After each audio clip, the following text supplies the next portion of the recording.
আসসালামু আলাইকুম বন্ধুরা, আজকে আপনাদের মাঝে অন্যরকম একটা নিরামিষ সবজি রেসিপি নিয়ে হাজির হয়েছি। নিরামিষ সবজিটা হলো লাউ শাক দিয়ে পোস্ত এবং সরিষা দিয়ে লাউ শাকের নিরামিষ তরকারি। এই হলো আমাদের লাউয়ের মাচা থেকে লাউ শাক কেটে নিয়েছি। 8 থেকে 10টা ডাগাই যে আমাদের কাটা হয়ে গেছে। এখন শাকটাকে বেছে নেব। শাক বাছা হয়ে গেলে এখন আমরা এখানে নিয়ে নিয়েছি 2 টেবিল চামচ সাদা সরিষা এবং 3 থেকে 4 টেবিল চামচের মতো পোস্তর সঙ্গে নিয়ে নিয়েছি 4 থেকে 5টি কাঁচা লঙ্কা। সবগুলো একসাথে সুন্দর করে বেটে নেব। এখানে নিয়েছি একটা বেগুন এবং একটা মাঝারি সাইজের আলু।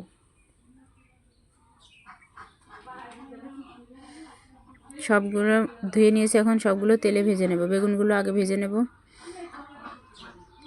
বেগুন ভাজা হয়ে গেছে, বেগুনগুলো উঠিয়ে নেব। এখন দিয়ে দেব আলুগুলোও সুন্দর করে ভেজে নেব। ভেজে নিয়ে আলুগুলো উঠাই নেব।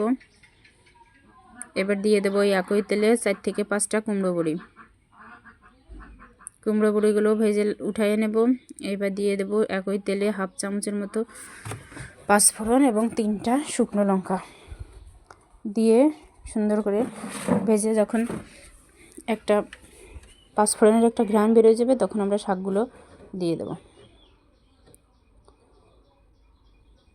শাকগুলো দিয়ে একটু নেড়ে নেব।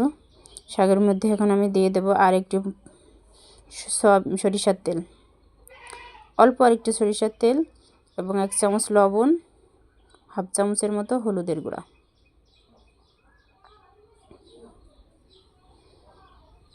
দিয়ে শাকটাকে ঢেকে দেব।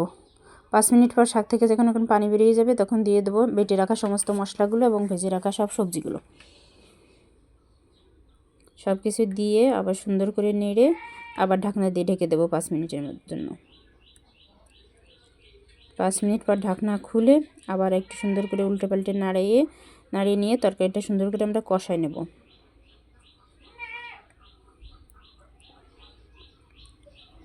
দেখুন, সুন্দর করে কষানো হয়ে গেলে সুন্দর করে ভালো মতোভাবে নেড়ে উল্টাই পাল্টাই কষায় নিতে হবে। কষানো হয়ে গেলে এখন আমরা দিয়ে দেবো ঝোলের পানি।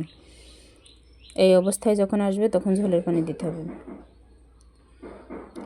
বেশি পানি দেওয়া লাগবে না, যেহেতু কষাই নিয়ে আমরা তরকারি অনেকটাই সিদ্ধ হয়ে গেছে। অল্প পানি দিলেই হবে। অল্প একটু পানি দিয়ে আরও 5 মিনিট তরকারিটা আমরা সুন্দর করে জাল করে নেব।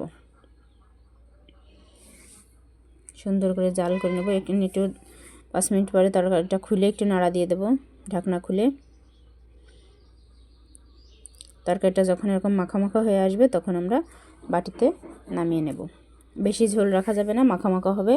শাকের সঙ্গে জাস্ট একটু মাখা মাখা রস থাকবে। বাটিতে বেড়ে নিচ্ছি।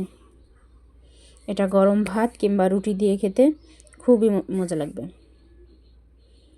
যদি রেসিপিটা ভালো লেগে থাকে তাহলে আমার চ্যানেলটা সাবস্ক্রাইব করবেন, লাইক কমেন্ট শেয়ার করে সবাই পাশে থাকবেন এবং পাশে থাকা বেল বাটনটা প্রেস করে দেবেন, যাতে সমস্ত ভিডিও ছাড়ার সাথে সাথে নোটিফিকেশন পেয়ে যান। ধন্যবাদ সবাইকে।